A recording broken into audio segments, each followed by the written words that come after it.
성도 여러분, 12월 11일 수요일의 아침이 밝았습니다.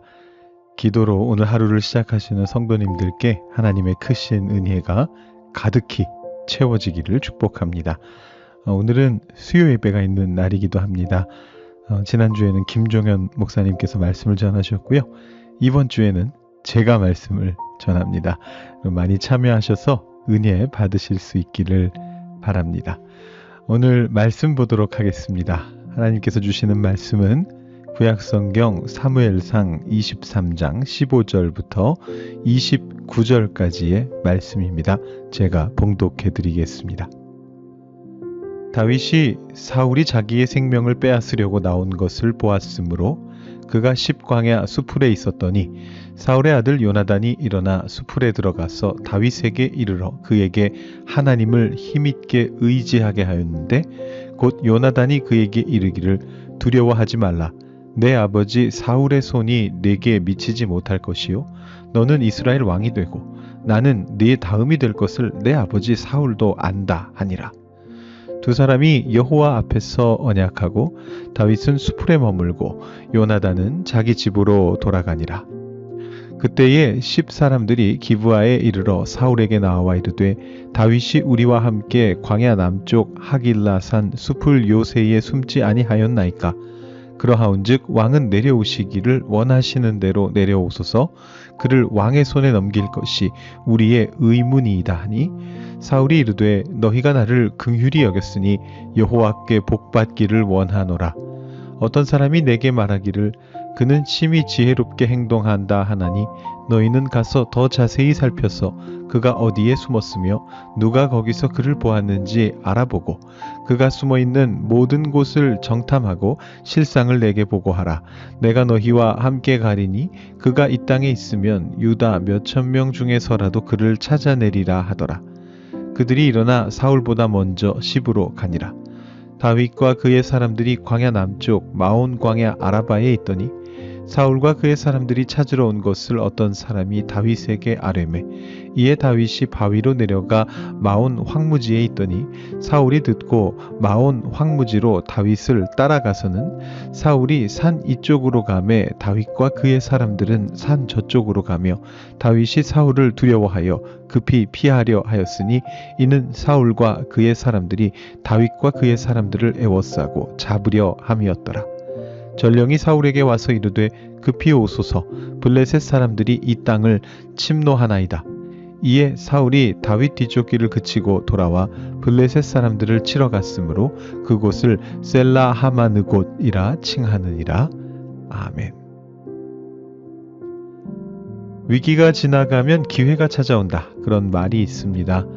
고진감래라는 사자성어나 또 세옹지마라는 그런 사자성어로도 알려져 있습니다. 옛사람들의 지혜죠. 오랫동안의 경험으로 알게 된 것입니다. 지금 위기가 나에게 찾아와 있다 하더라도 그것을 잘 넘기면 분명히 또 볕들 날이 오게 된다라는 그런 말입니다. 우리가 그 말을 들으면서 어려움 속에서도 힘을 낼 수 있죠. 그런데 오늘 다윗에게 닥쳐온 것은 위기 다음 또 다른 위기입니다. 어쩌면 이토록 위기가 계속되는 것일까요? 심지어 이번 위기는 어제의 위기보다 훨씬 더 큰 위험입니다.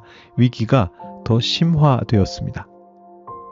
어제 말씀에서 다윗은 블레셋의 공격을 받은 그일라를 구원하기 위해서 여호와 하나님께 여쭤보고서 자신의 군대를 이끌고 그일라 성으로 들어갔습니다. 그러나 그로 인해 다윗은 오히려 도간에 든 쥐처럼 이 블레셋과 사울 사이에서 샌드위치가 될 그런 위기를 맞았고 그래서 다윗은 급히 그일라를 탈출해서 십광야라고 하는 광야로 빠져나갔습니다. 사울은 다윗이 그일라에서 빠져나갔다는 말을 듣고서 이제 추격을 포기했습니다. 이 정도도 사실은 심각한 위기였습니다. 다윗이 구원해준 그 그일라 사람들이 다윗을 배신하고 그의 신병을 사울에게 넘길 것이다 라는 그런 하나님의 응답이 있었지 않습니까? 여기에서 다윗과 사울이 직접 대면한 것은 아니지만 이것은 굉장히 대단한 위기였던 것이 맞습니다. 근데 오늘 말씀에서는요, 더 큰 위기가 닥쳐옵니다.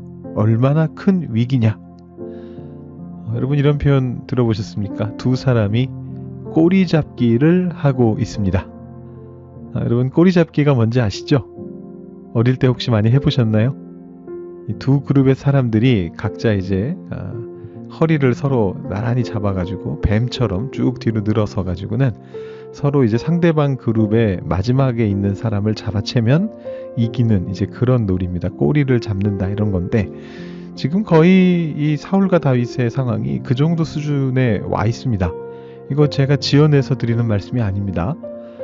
오늘 말씀 25절 26절 말씀을 보시면 이렇게 적혀 있죠. 사울과 그의 사람들이 찾으러 온 것을 어떤 사람이 다윗에게 아뢰매 이에 다윗이 바위로 내려가 마온 황무지에 있더니 사울이 듣고 마온 황무지로 다윗을 따라가서는 사울이 산 이쪽으로 가매 다윗과 그의 사람들은 산 저쪽으로 가며 다윗이 사울을 두려워하여 급히 피하려 하였으니 이는 사울과 그의 사람들이 다윗과 그의 사람들을 에워싸고 잡으려 함이었더라. 지금 바위산을 하나 놓고요. 사울은 산 이쪽에서 다윗을 쫓아가고 있고 다윗은 그것을 보고 산 반대편으로 피하는 그런 상황입니다. 일촉즉발의 위기죠. 이 이스라엘 남쪽 이 광야지대의 바위산이라고 하는 것은 뭐 이렇게 몸을 숨길 수 있는 그런 뭐 수풀이나 나무나 이런 게 많이 우거져 있는 그런 산이 아닙니다. 이게 멀찍이서도 뻔히 다 구별되고 보일 정도의 그런 민둥산이거든요. 지금 여기서 정말 아슬아슬하게 꼬리잡기 하고 있는 겁니다. 눈앞에 보이는 겁니다. 사울이 손 뻗으면 다윗을 잡을 것 같이 그런 느낌의 지금 추격이 일어나고 있습니다.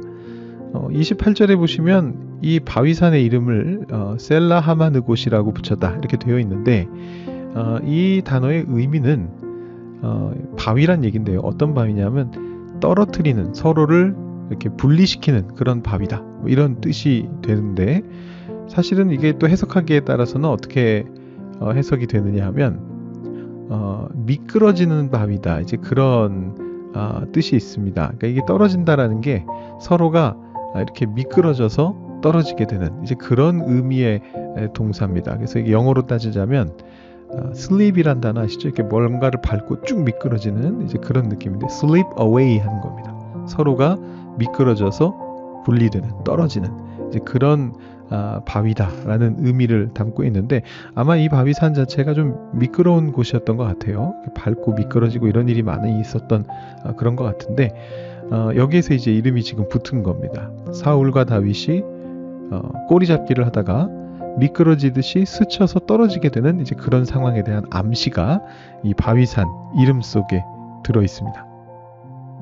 참 성경에 별의별 게 다 있습니다. 그렇죠? 여러분 성경에 꼬리잡기가 나오는 거는 처음 아셨죠? 그런데 보시면 그만큼 엄청난 위기였다 그런 얘기입니다. 그일라 성에서 포위당할 뻔한 것과는 비교가 안 되는 그런 수준입니다. 어린이 놀이로 따지자면 정말로 이 꼬리잡기 상황에서 손이 상대편 마지막 사람 등을 스치듯이 미끄러지면서 지나간 그런 수준입니다. 게임이 끝날 뻔했습니다. 다윗이 사울에게 잡혀서 죽을 뻔했습니다. 어떻게 이렇게 위기 뒤에 더 큰 위기가 옵니까? 이 패턴은 앞의 사건하고 비슷하거든요. 앞에서도 그일라 사람들이 다윗을 배반하고 사울에게 다윗을 넘겨주려고 했던 거잖아요. 이번에도 이 10광야에 살고 있는 10사람들이 다윗을 사울에게 넘기겠다고 그렇게 나섰습니다.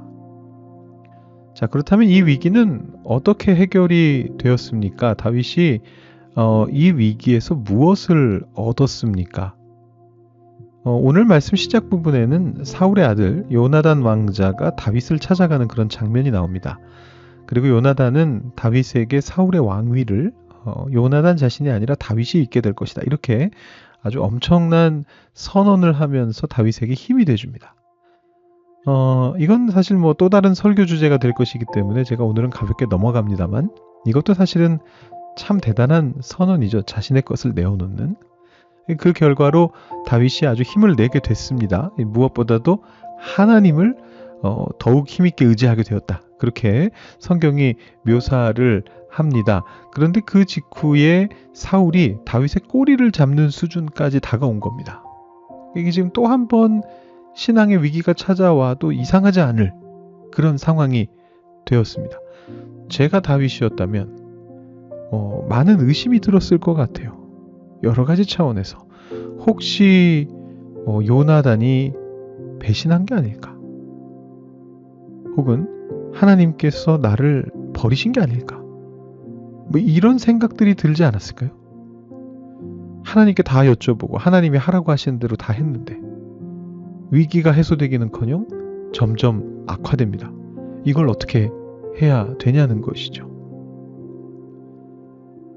해결은 전혀 엉뚱한 방향에서 찾아옵니다. 블레셋 사람들이 사울의 뒤를 친 겁니다. 그것도 아주 결정적인 순간에. 다윗이 사울에게 사로잡히기 직전에 말 그대로 산 위에서 몸을 비틀면서 미끄러져서 이 사울로부터 떨어지고 있던 바로 그 순간에 이 소식이 들려옵니다. 이 뭐 운명의 장난 같지 않습니까? 블레셋 사람들을 공격하려고 어떻게 보면 주제넘게 다윗이 왕도 아닌데 그일라 사람들을 구원하러 갔다가 이 위기에 지금 봉착한 것인데 결국 이 위기를 벗어나게 되는 것은 그 블레셋 사람들이 쳐들어와서 벗어나게 됩니다. 사울은 뒤늦게 왕의 임무를 수행하기 위해서 다 잡은 다윗을 놔두고 철군합니다.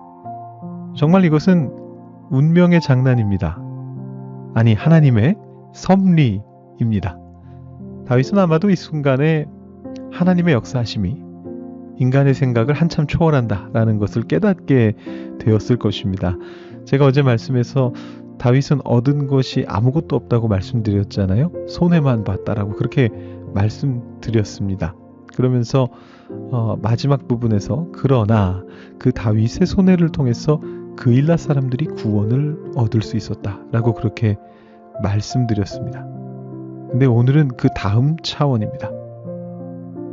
다윗은 그 순간에 오직 손해만 보았다라고 생각했겠지만 하나님의 차원에서는 이미 다음 스테이지가 진행되고 있는 중이었습니다.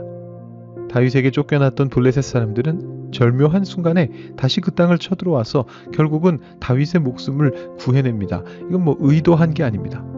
다윗이 의도한 것도 아니고 사울이 의도한 것도 아니고 당연히 블레셋 사람들이 의도한 것도 아닙니다. 하나님의 섭리 속에서 이루어진 일입니다.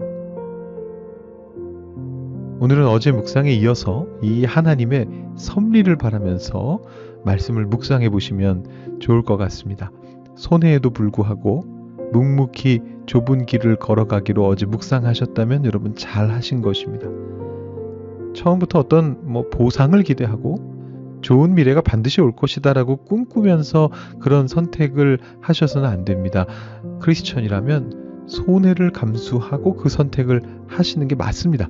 그렇지만 하나님께서는 참으로 선하고 아름다우신 분이시기 때문에 그대로 우리를 놔두시지 않습니다. 겸손한 마음으로 그 길을 걸어가실 때 반드시 하나님께서 여러분의 삶 속에 이루실 그 역사가 하나님의 섭리로서 나타나게 될 것입니다.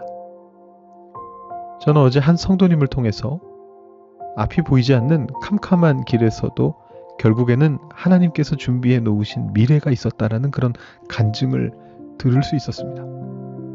이 간증이 모든 성도님들의 입에서 나오게 되기를 소망합니다. 오늘은 그 하나님의 신비로운 섭리를 묵상하시면서 오늘 새벽 기도를 마치시면 좋겠습니다. 제가 마지막 기도하고 여러분 기도하며 묵상하실 시간 조금 더 드리도록 하겠습니다. 은혜가 풍성하신 하나님 감사합니다. 오늘도 주님 앞에 나와서 주님의 말씀을 묵상함으로써 우리의 마음을 기도로 올려드림으로써 오늘 하루를 시작할 수 있도록 인도하여 주시니 감사합니다. 좁은 길을 걸어가며 때로 손해보는 삶을 살아가는 것이 지칠 때가 있습니다. 그것을 통해서 세상이 바뀌지 않는 것처럼 느껴질 때도 있습니다. 그러나 그 순간에도 하나님의 섭리는 이루어지고 있는 것을 우리가 보게 됩니다. 우리가 주님의 길을 묵묵히 걸어나가는 그 과정 속에서 안 좋은 결과가 예상되고 손해가 예상되는 상황 속에서도 우리가 묵묵히 그 길을 걸어갈 수 있기를 소망합니다. 그래서 마지막 부분에서 하나님의 신비로운 섭리가 어떤 놀라운 일을 해냈는지를 보게 되기를 원합니다. 우리의 기대를 넘어서는, 우리의 생각을 넘어서는, 우리의 예상을 넘어서는, 우리가 바라보는 좋은 미래를 넘어서는 하나님의 나라가 우리의 삶 속에 임하게 되기를 소망합니다. 간절히 소망합니다. 우리의 능력이 부족해서 오직 주님만을 붙잡고 그 간증을 하게 될 그날을 위해 걸어갑니다. 하나님 인도하여 주시고 하나님의 섭리를 우리의 삶 속에 이루어 주시옵소서. 우리 모든 토론토 한인 장로교회 성도님들, 이 예배를 듣고 있는 모든 분들이 하나님의 그 섭리 가운데서 그 삶을 아름답게 살아가실 수 있도록 주님 복 내려 주시옵소서. 감사드리며 예수님의 이름으로 기도드립니다. 아멘. 계속해서 기도하시고 오늘 새벽 기도 마치시기 바랍니다.